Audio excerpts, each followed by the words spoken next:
بسم اللہ الرحمن الرحیم انا انزلناہ فی لیلۃ القدر، بے شک ہم نے نازل کیا اس قرآن کو لیلۃ القدر میں۔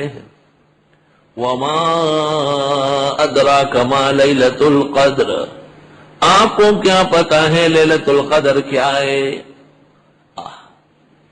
لیلۃ القدر خیر من الف شہر، لیلۃ القدر کی عبادت بہتر ہے 1000 مہینے کی عبادت سے۔ 87 سال تقریباً بن رہے۔ تفسیر فتح العزیز میں اور روح المعانی میں لکھا ہے کہ آپ نے بنی اسرائیل کے ایک طویل العمر شخص کا ذکر کیا جس نے بہت اخلاص کے ساتھ 100 سال تک عبادت کی۔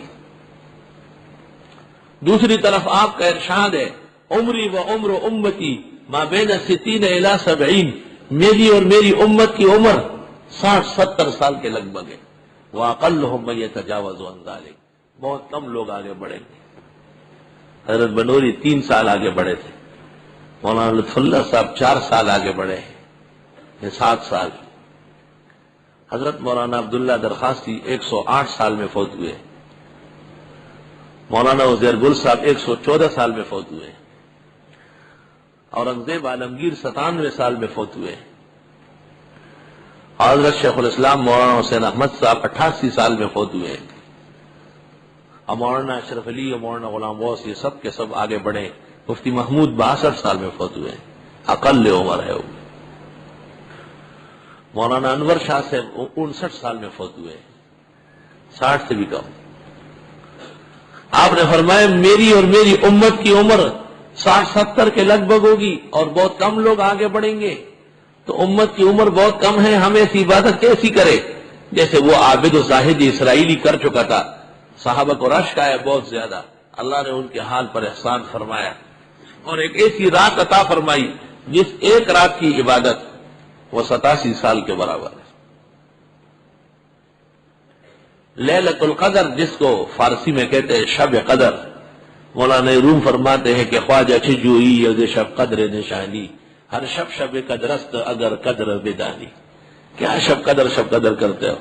تیرے لیے ہر رات احترام کی ہے، تجھ میں قدر و لیاقت آنا چاہیے۔ یہ رات گزشتہ شرائع میں صرف انبیاء کے لیے تھی، امتوں کو اس کی اجازت نہیں تھی،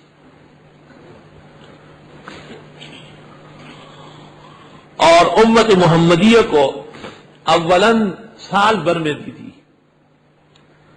اس لیے پیغمبر اور ان کے امت کے کاملین جیسے حضرت عثمان تمیمی داری، حضرت سعید اور امام ابو حنیفہ سال بھر ایک جیسے عبادت فرماتے، ایک جیسی۔ لیکن پھر احسان فرمایا رب العزت نے اور اس رات کو رمضان میں منتقل کیا، اور آپ کی دعا اور کوششوں سے اللہ کے حضور رب العزت نے اس رات کو آخری عشرہ میں رکھا، اور وہ بھی طاق راتوں میں۔ فتاوی عالمگیری میں لکھا ہے کہ طاق راتوں میں 21 کا کوئی احتمال نہیں، اس لیے لکھا ہے کہ ختم قرآن 21 میں مکروہ ہے، مکروہ لکھا ہے۔ 21 کا کوئی احتمال نہیں، اس کے علاوہ ہر رات کا احتمال ہے، 22، 24، 26، 28، 29۔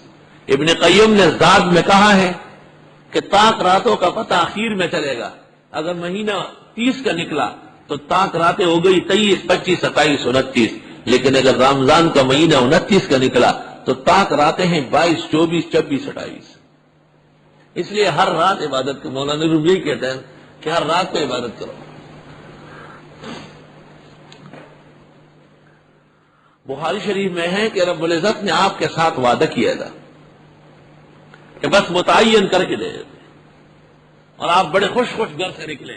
فرآ رجلین، آپ نے 2 آدمیوں کو دیکھا جو آپس میں تو میں کر رہے تھے، آپ بڑے غمگین ہو کر کے تشریف لائے اور فرمایا مجھ سے وعدہ ہوا تھا اس رات کے متعین کر کے دینے کا، لیکن 2 آدمی راستے میں تو میں کر رہے تھے، ان کی وجہ سے اب یہ اٹھا لی گئی، یعنی تعین اٹھا لیا گیا، تعین متعین نہیں ہوا۔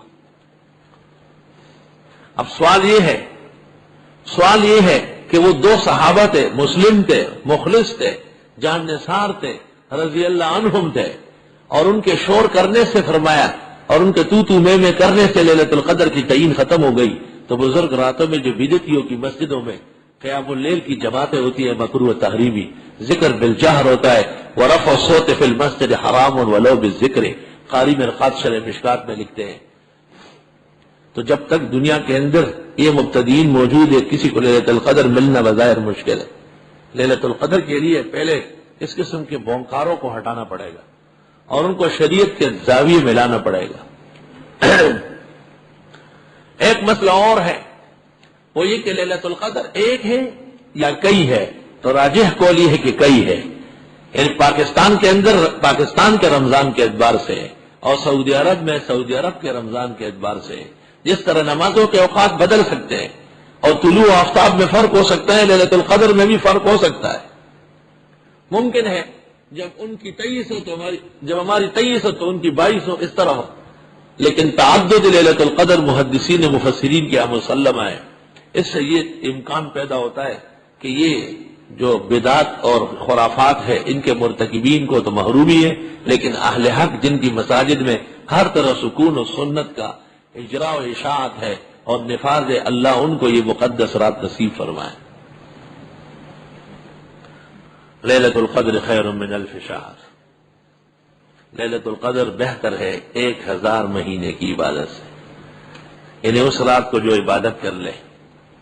لیلۃ القدر میں کوئی مخصوص عبادت پیغمبر نے نہیں بتائی کہ آپ اتنی رکعت پڑھیں اور اتنی دفعہ سورت پڑھیں، یہ جتنے ہیں افسانے ہیں اور ڈکوسلے ہیں اور سب کے سب وعاظ ضالین و کذابین کی کہانیاں ہیں۔